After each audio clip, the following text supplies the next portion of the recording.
Thank you for joining us. This is Jennifer Poland. I'm Daryl Gurney. Hello. And Jennifer is going to channel the Great Spirit for us today. So thank you, and I'll just turn it over to you. Okay. Okay.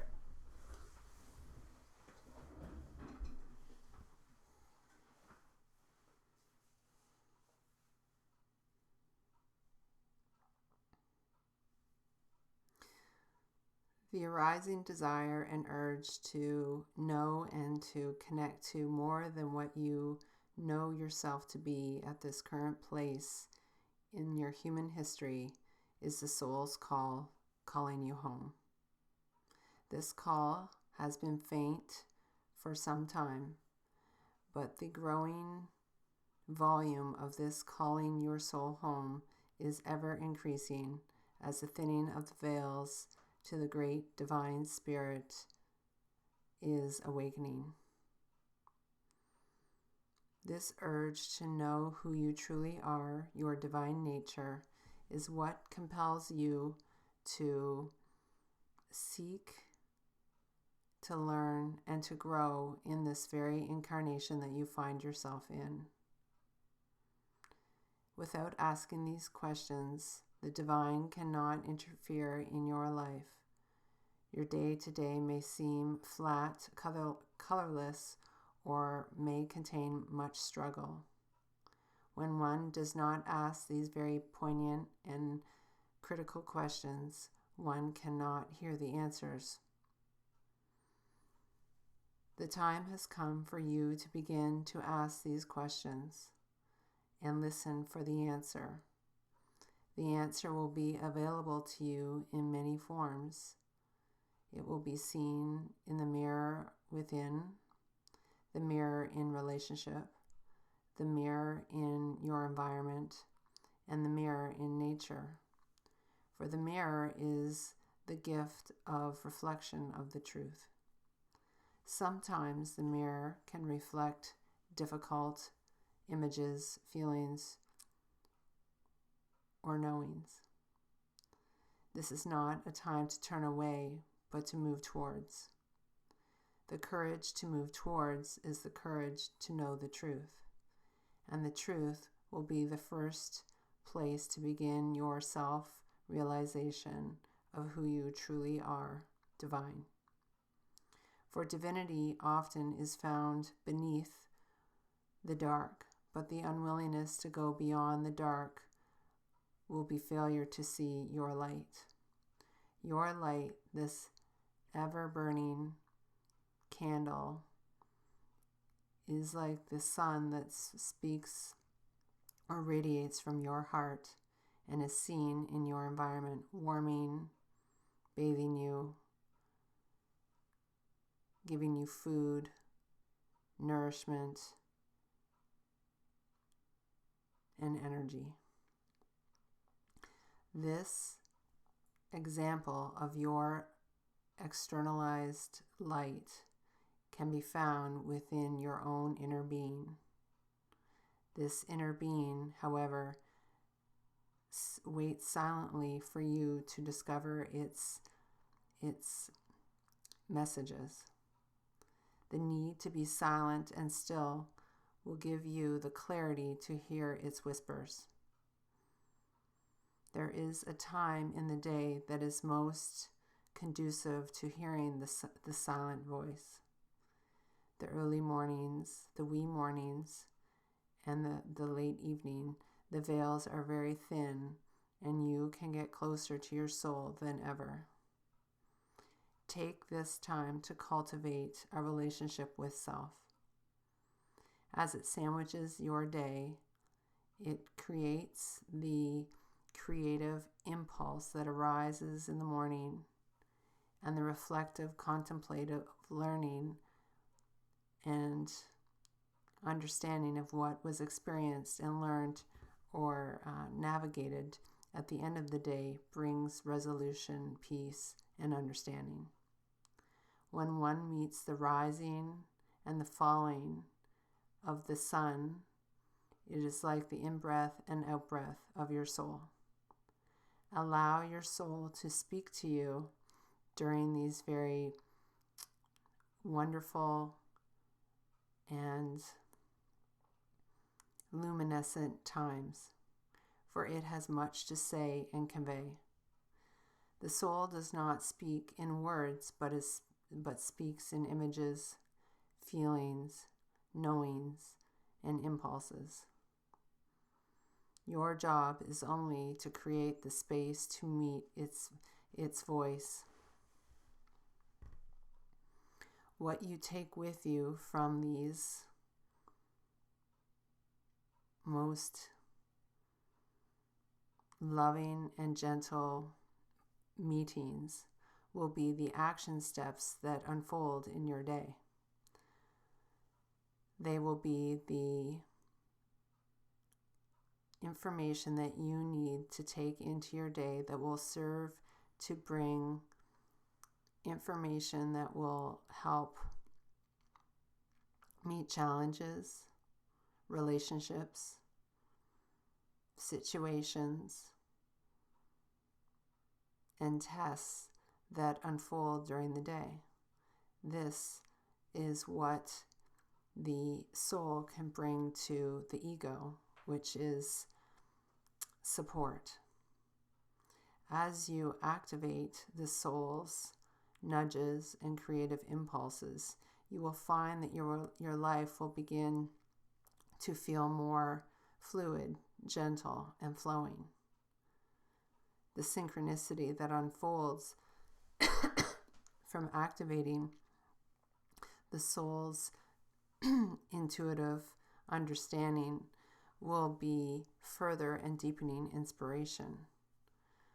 When one moves towards taking action from the soul, one will see a growth, learning, evolution, and so there will be the next place to leap from.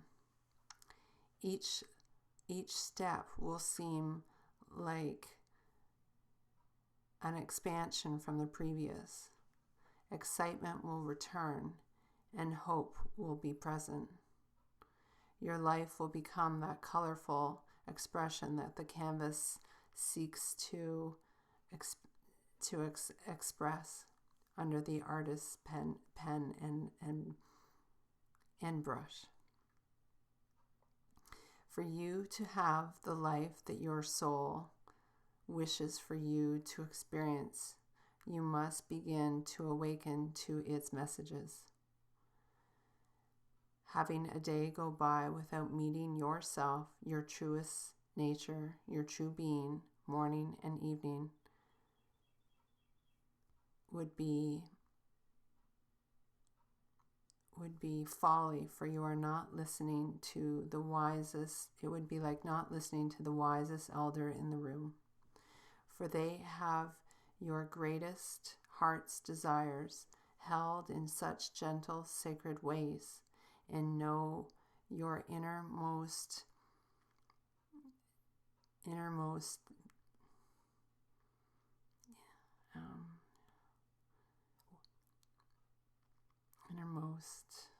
sorry, just give me a moment.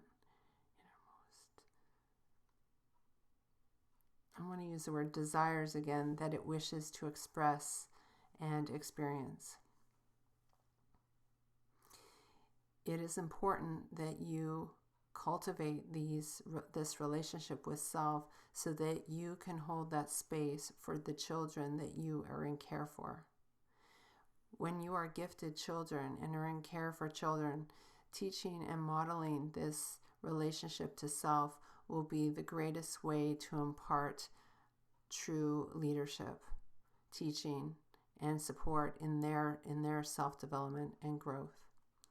Giving yourself first this permission and time within will then be conveyed to the importance that they must hold sacred their time with themselves. Too much time is spent in the external version of chase, comparing, striving, and competing, and not enough time with the inner relationship to self, that the imbalance that is evident in all areas of your life must be realized and acknowledged.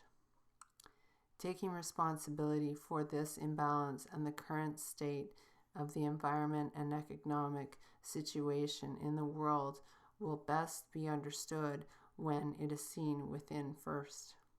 For truly, how can you help another when you have not first helped yourself? To want to do more and to serve and to contribute to the world at large would first be to establish these very fundamental practices within. There are many willing and wonderful teachers upon the planet that are willing and able to support you in this journey of self-realization. However, much of this can be done first and foremost with a pen and a paper and just the intention to meet oneself. Too often things are fanciful and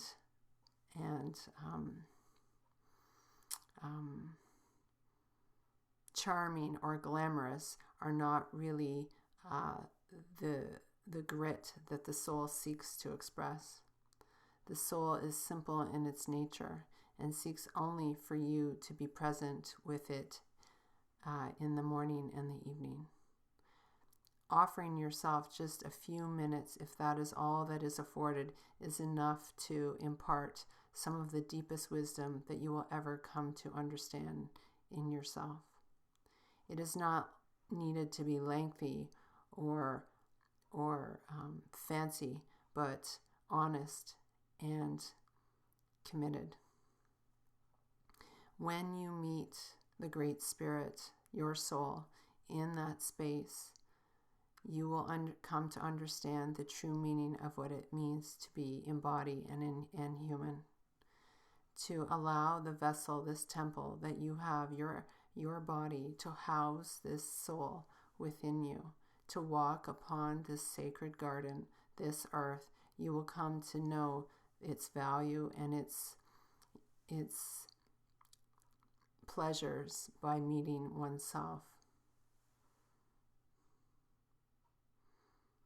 The gift of this body cannot be overstated.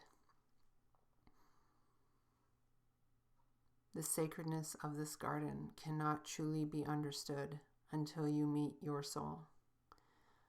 To truly contribute to this time in human history, to truly contribute to the healing and well-being of your sacred planet, would first to be present with one's soul and embody this soul. Here you will find the answers of how you can best make a difference, not only in your life, but in the lives of all. Thank you.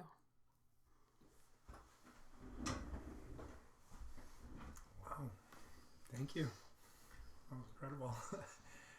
So, that was the message from the Great Spirit today. And if you enjoyed it, then please feel free to share it with your friends and loved ones. And if you want to learn more about us, you can visit us at thenatureofus.ca. And thank you very much for being with us, and we wish you the very best.